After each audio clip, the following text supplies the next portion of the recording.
రేపు 4వ తారీఖుకి దాదాపుగా 2 నెలలు అవుతా ఉంది ప్రభుత్వం వచ్చి. మళ్ళీ చంద్రబాబు నాయుడు పరిపాలనలో అంటే ఎలక్షన్ల ముందు ఏదైతే హామీలు ఇచ్చారో సూపర్ 6 అనేది ఎక్కడ కూడా సక్సెస్ కాలేదు. ఇచ్చే పరిస్థితి కూడా ఏమీ లేదు, ఇచ్చింది కూడా లేదు. ఇచ్చినట్లు చెప్పుకుంటా ఉన్నారు వాళ్ళంతా కూడా, ఇచ్చినట్లే చెప్పుకుంటా ఉన్నారు. చెప్పుకోలే, మనం ఏం చేయాలి, ప్రజలకు తెలుసు కదా ఇచ్చినారా లేదా అనేది ప్రజలకు తెలుసు. ఏదన్నా ఈయన పరిపాలనలో ఈ మేనిఫెస్టో ఏదైతే ఉందో ఆ విషయంలోన మేము అడుగుతా ఉన్నాం, ప్రశ్నిస్తూ ఉన్నాం. మేమంతా కూడా ఈరోజు ప్రజలకి ఏదైతే హామీ ఇచ్చారో నెరవేర్చాలని చెప్పేసి ఉద్దేశంతోనే మీ 2 నెలల పరిపాలనలో ఏదైతే ఉందో ఆ పరిపాలన ఏమి చేయలేదు. కాబట్టి ఈరోజు మేము ప్రజలు తెలియజేస్తాం, ప్రజలకు పోతా ఉన్నాం. జగన్మోహన్ రెడ్డి ఆదేశానుసారంగా 3 ప్రోగ్రాంలు పెట్టినాడు.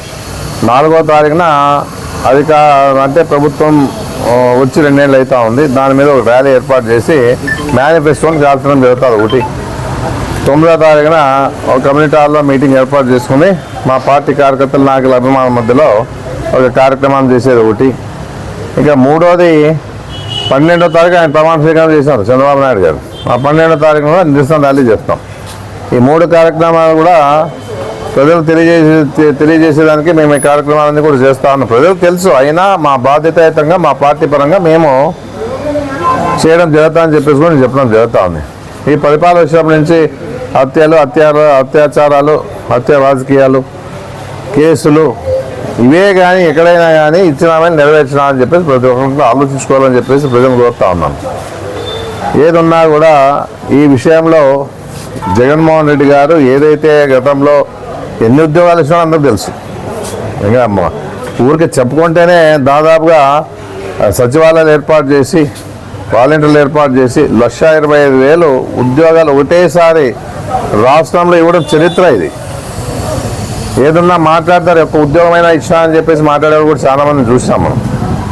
మరి ఈ విషయాలు మాట్లాడితే ప్రజలు ఏమనుకుంటారనే ఆలోచన కూడా లేదు. అంటే వాళ్ళ అబద్ధాలతోనే ఈ పార్టీ పరిపాలిస్తూ ఉందని కూడా గుర్తుపెట్టుకోలేదు. ఇది చంద్రబాబు నాయుడు పార్టీ కాబట్టి, అదే రామారావు పార్టీ అట్లా చేస్తూ ఉండే. రామారావు పార్టీకి ఒక పద్ధతులు, సిద్ధాంతాలు ఉన్నాయి. ఇది చంద్రబాబు నాయుడు పార్టీ కాబట్టి అన్ని అబద్ధాలతోనే కాలయాపన చేస్తారు, కార్యక్రమాలు చేస్తూ ఉంటారు. వాళ్ళంతా కూడా ఒక అబద్ధాన్ని నిజం చేయాలని చెప్పేసి ఎన్ని రకాలుగా ప్రయత్నం చేస్తారో అన్ని రకాలుగా చేస్తారు. ఈరోజు అభివృద్ధిలోన ఎక్కడైనా కానీ జగన్మోహన్ రెడ్డి గారు రాష్ట్రంలో 17 కాలేజీలు తీసుకురావడం ఏమి ఆయన ఇచ్చిన హామీలు కాదు ఇవన్నీ కూడా. ఆయన ఆలోచనతో చేసిండే ఇవన్నీ కూడా ప్రజలకు ఏదైతే అవసరం ఉందో అవి చేసుకుంటూ వచ్చాను. పోర్ట్లు కానీ, కారిడార్లు కానీ, ఎయిర్పోర్ట్లు కానీ ఇన్ని రకాలుగా ఇచ్చిన హామీలు నెరవేర్చుకుంటూ నాడు నేడు కింద స్కూల్ బాగా చేయడం కానీ, నాడు నేడు కింద హాస్పిటల్ బాగా చేయడం కానీ ప్రజలను దృష్టిలో పెట్టుకొని అన్ని కార్యక్రమాలు చేసుకుంటూ రావడం చేసినారో ప్రజలందరికీ తెలుసు. అయినా ఈరోజు ఈ ప్రభుత్వం వచ్చి 18 సూపర్ 6లోన బస్సు ఫ్రీ అన్నారు, సిలిండర్లు ఫ్రీ అన్నాడు, రైతు భరోసా అన్నాడు, 18 ఏళ్ళకే 18,000 అన్నాడు, ఎంతమంది ఉంటే అంతమందికి అమ్మఒడి అన్నాడు, నిరుద్యోగ భృతి అన్నాడు, 50 ఏళ్ళకే పెన్షన్ అన్నాడు. ఇవన్నీ ప్రజలకు తెలుసు, నేను చెప్పేది కాదు, ప్రజలే గుర్తిస్తూ ఉన్నారు. ఇవన్నీ కూడా ఏదన్నా ఈ కూటమి ప్రభుత్వం వచ్చినాక ఏమన్నా న్యాయం జరిగిందా అంటే ఎవరికి న్యాయం జరిగిన పరిస్థితి ఏం లే. ఏదున్నా కూడా వాళ్ళ అన్నీ కూడా చెప్పడం మర్చిపోవడం, అంతేగాని ఏ విధంగా కూడా ప్రజలకు సహకారం ఇచ్చే పరిస్థితి అని చెప్పేసి నేను చెప్పడం జరుగుతుంది. అందుకే ముఖ్యంగా రేపు జరిగిపోయే ఈ 3 ప్రోగ్రాం కూడా గ్రామాల్లో సర్పంచులు, అభిమానులు, పార్టీ నాయకులు, కార్యకర్తలు అయితేనేమి, కౌన్సిలర్లు అయితేనేమి, ఇక్కడ ఉన్నటువంటి అభిమానులు, పార్టీ కార్యకర్తలు, నాయకులు అయితేనేమి అన్ని వర్గాల వారు కూడా చెప్తా ఉన్నాను. రేపు జరిగిపోయే ర్యాలీలో కూడా అందరూ పాల్గొనాలా, ఈ 3 ప్రోగ్రాంలు సక్సెస్ చేయాలా. ఎందుకంటే ప్రజల పరంగా మనం ఉన్నాం కాబట్టి, ప్రజల పరంగా పోరాటం చేస్తూ ఉన్నాం కాబట్టి, మన పార్టీ పరంగా జగన్మోహన్ రెడ్డి ఆదేశానుసారంగా మనం చేస్తూ ఉన్నాం కాబట్టి ఖచ్చితంగా రేపు అన్ని విజయవంతంగానే జరిగితే అప్పుడు చంద్రబాబు నాయుడు తెలుస్తుంది. అప్పుడైనా కన్ను విప్పవుతుందని తెలియదు, కానీ మనం చేసే కార్యక్రమాలు చేసుకుంటామని చెప్పేసి ఏదన్నా ఇలాంటి కార్యక్రమాలు అందరూ పాల్గొని విజయవంతం చేసి ఇదంతా కూడా పార్టీకి అండగా నిలబడాలని చెప్పి నేను కోరుతాను, ప్రజలకు కోరుతా ఉన్నాను. మేము ఒక్కటే కాదు చేస్తున్నాం, మేము తెలియజేస్తూ ఉన్నాం, మీరు కూడా పాల్గొనాలి. పాల్గొని మీరు అన్ని విధాలుగా ఇచ్చిన హామీలు నెరవేర్చే వరకు మనం పోరాటం చేసి వస్తూ ఉందని చెప్పేసి నేను చెప్పడం జరుగుతూ ఉంది. ఫీజు రియంబర్స్మెంట్లే, అమ్మఒడి ఎంతంత మాత్రమే ఈ విధంగా చేస్తూ ఉన్నారు కాబట్టి ప్రజలు రైతులు గిట్టుబాటు ధరలే ఏది కూడా ఏదున్నా కూడా ఎలాంటి పరిస్థితి ఆలోచన చేసినా కూడా ఏది కూడా ప్రజలకు న్యాయం చేసే పరిస్థితి లేదు. కాబట్టి మీరంతా కూడా ఈ పార్టీ కార్యక్రమాలు పాల్గొని విజయవంతం చేయాలని చెప్పేసి రేపు 10 గంటలకు ఇక్కడ స్టార్ట్ అయితే ఒక ర్యాలీగా పోయి వచ్చేసి మన పోలీస్ స్టేషన్ దగ్గర అంటే సర్కిల్ దగ్గర భీమాస్ కాదు పోలీస్ స్టేషన్, ఎందుకంటే భీమాస్ అయితే ట్రాఫిక్ ఇబ్బంది అవుతుంది కాబట్టి అక్కడ కాకుండా ఒక ర్యాలీగా వచ్చేసి మళ్ళీ ఇక్కడ వచ్చేసి ఈ సర్కిల్లోనే మేనిఫెస్టోని కాల్చడం జరుగుతామని చెప్పేసి ప్రజల తరఫున నేను తెలియజేస్తా ఉన్నాను. రాష్ట్ర స్థాయి నాయకుల నుండి కింది స్థాయి నాయకుల వరకు కూడా ప్రతి ఒక్కరు కూడా గొడ్డలి పార్టీ అని చెప్పేసి ప్రెస్ మీట్లో ప్రతి ఒక్కరు మాట్లాడుతున్నారు. దీనిపై వాళ్ళు ఏం మాట్లాడినా వాళ్ళు మాట్లాడేదానికి ఎవరు అడ్డోదపు లేదు కాబట్టి మాట్లాడతారు. వాళ్ళు గొడ్డల పాటో ఇంకో పాటో ప్రజలు తెలుస్తారు. ప్రజల నుంచి ఆ స్పందన లేదు. ఎంతసేపు ఉన్నా వీళ్ళ పార్టీ తరఫున మాట్లాడే పరిస్థితి వస్తూ ఉంది. ఎందుకంటే వీళ్ళన్నీ కూడా మరిపించడానికి ప్రయత్నం చేస్తారు. డైవర్ట్ పాలిటిక్స్ ఎక్కువ చేస్తారు. డైవర్ట్ చేసే పాలిటిక్స్ చేస్తారు కాబట్టి ఇవన్నీ కూడా వాళ్ళకి అలవాటు అయిపోయింది. ఏదున్నా కూడా దానికి అర్థం లేని మాట్లాడుతూ ఉంటే ప్రజలు నమ్మతారని అనుకుంటా ఉన్నారు. అందుకే ఏ విధంగా కూడా గతంలో ఏ విధంగా ఇప్పుడు ఎన్ని హత్యలు అయినాయి ఈ ప్రభుత్వం వచ్చినాక గొడ్డల పార్టీ ఎవరిదంటారు? ఎక్కడెక్కడైతే ఎన్ని హత్యలు జరిగినాయి, ఇప్పుడు దాదాపు 2 ఏళ్ల పరిపాలన ఎన్ని హత్యలు జరిగినాయి మీకు తెలీదా? వాళ్ళు చూపియండి, లెక్కలేద్దాం. వాళ్ళు ఈ విధంగా ఊరికే వాళ్ళు చెప్పుకుంటా పోతా ఉంటే వాళ్ళు చేసే పని మన మీద చెప్తా ఉన్నారు. గొడ్డల పార్టీ గొడ్డల తరపు చేసే పనులు అంటే వాళ్ళు మన పార్టీ మీద వాళ్ళు ప్రచారం చేసే పరిస్థితి వస్తూ ఉంది. ఎవరు నమ్ముతారు? ఇప్పుడు జగన్మోహన్ రెడ్డి కావాలనుకుంటూ ఉన్నారు అందరూ కూడా. ఈ కూటమి ప్రభుత్వం ఏదో చేస్తుంది, మేలు చేస్తారని చెప్పేసి ఏదో ఆశపడి ఓట్లు వేసి ఈరోజు ఇబ్బంది పడే పరిస్థితి వస్తూ ఉంది. ఒక పెన్షన్ ఇచ్చినాడా? 50 ఏళ్ళకి పెన్షన్ ఇచ్చినాడా?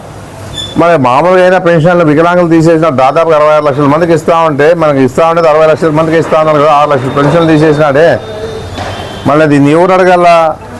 మనమైతే ఆ రోజుల్లోన అర్హులు ఉన్న వాళ్ళను కూడా పెన్షన్ ఇచ్చే పరిస్థితి చేసాం. మిమ్మల్ని ఈరోజు ఈ పరిస్థితి ఏమిది? ఇన్ని పెన్షన్లు తీసేసి వికలాంగులు తీసేసినారు, అర్హులు తీసేసినారు. మళ్ళీ ఈ విధంగా ఈరోజు రాష్ట్రంలో జరుగుతూ ఉండే పరిస్థితి మనకు తెలుదా? ఇంకేమనేది ప్రజలకు కూడా తెలుసు. అయినా మనము అప్పుడప్పుడు ప్రజల్లోకి పోయి ఈ విషయాలు తెలియజేస్తూ వాళ్ళకి అప్రమత్తం చేసడానికి మేమంతా కూడా ముందుంటామని చెప్పేసి నేను చెప్పడం జరుగుతాను. జగన్మోహన్ రెడ్డి ఎందుకంటే ఏదో వెనకడికి వేయలేదే. కరెంట్ ఛార్జీలు ఎంత పెంచినాడు? 5,500 కోట్ల ఛార్జీలు పెంచినాడు, ప్రజల మీద భారం వేసినాడు. ఆ ఛార్జీలే పెంచమని చెప్పినాడు. మరి ఛార్జీలు పెంచమన్నాడు. ఈరోజు 500 వచ్చేవాడికి 1000 రూపాయలు వస్తూ ఉంది.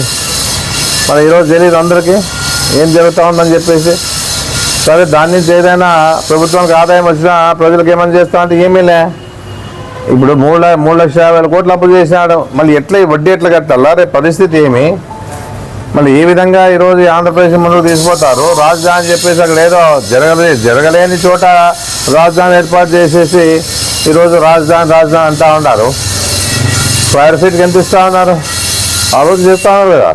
ఒక స్క్వేర్ ఫీట్కి ఎంత ఇస్తూ ఉన్నారు డబ్బులు అని చెప్పి కూడా చూస్తూ ఉన్నాం కదా మనము. ఇంత ఇదిగా ఈరోజు దోపిడీ జరుగుతూ ఉందని కూడా ప్రజలకు తెలీదా? ఈరోజు రైతులు కూడా నిన్న తిరగబడినారు కదా. మేము ఇచ్చేది పరిస్థితి లేదు, మేము ఏదున్న కోర్టు ద్వారా తెలుసుకుంటాము, మేము అసలుకి ల్యాండ్ పూలింగ్ ద్వారా ఇచ్చే పరిస్థితి లేదని చెప్పేసి తిరగబడతా ఉన్నారు కదా. ఇప్పటికే 33,000 ఎకరాలు తీసుకున్నారు. మళ్ళీ ఇంకా దాదాపు 1,00,000 ఎకరాలు కావాలంటే అక్కడ రైతులు ఏం కావాలి? రైతుల పరిస్థితి ఏమది? రైతులు ఎక్కడైనా న్యాయం జరుగుతా అనే పరిస్థితుల్లో లేదు కదా. వీళ్ళ దోపిడీతనానికి అది అవకాశం వస్తూ ఉంది కాబట్టి వేరే విధంగా కాదు కదా. ఇన్ని రకాలుగా దోపిడీ జరుగుతూ ఉంటే మళ్ళా ఈ విధంగా ఇవి మరిపించేదానికి గొడ్డల పార్టీ ఏంటి అది? ఏమో గొడ్డల పార్టీ అంటే ఏమన్నా ప్రజలు నమ్మి దాన్ని గొడ్డల పార్టీ మనం చూస్తారా? ఎవరైతే సహకారం ఇచ్చినారో ఆ రోజులో ఏదో ఈయన ప్రచారం చేసినాడు, బాగా ల్యాండ్ టైటిల్ మీద బాగా ప్రచారం చేసేసి ఇదే పబ్బం గడిపోయినాడు. మళ్ళీ ఈరోజు అది సర్వే జరుగుతూ ఉంది కదా, ఊర్లో సర్వే జరుగుతూ ఉంది కదా. సెంట్రల్ గవర్నమెంట్ చేసిన సర్వే ఇప్పటికీ జరుగుతూ ఉంది. ప్రజలకు మేలు చేయాలని చెప్పేసి ఉద్దేశంతో చేసినారు. అది ఈయన అవకాశంగా తీసుకున్నాడు చంద్రబాబు నాయుడు గారు. ఈరోజు అది సాయి ప్రసాద్ అనే వ్యక్తి ఆ రోజుల్లోన రెవెన్యూ డిపార్ట్మెంట్లో హెడ్గా ఉన్నాడు. ఆయన సలహాల మేరకే తప్పు చేశారు.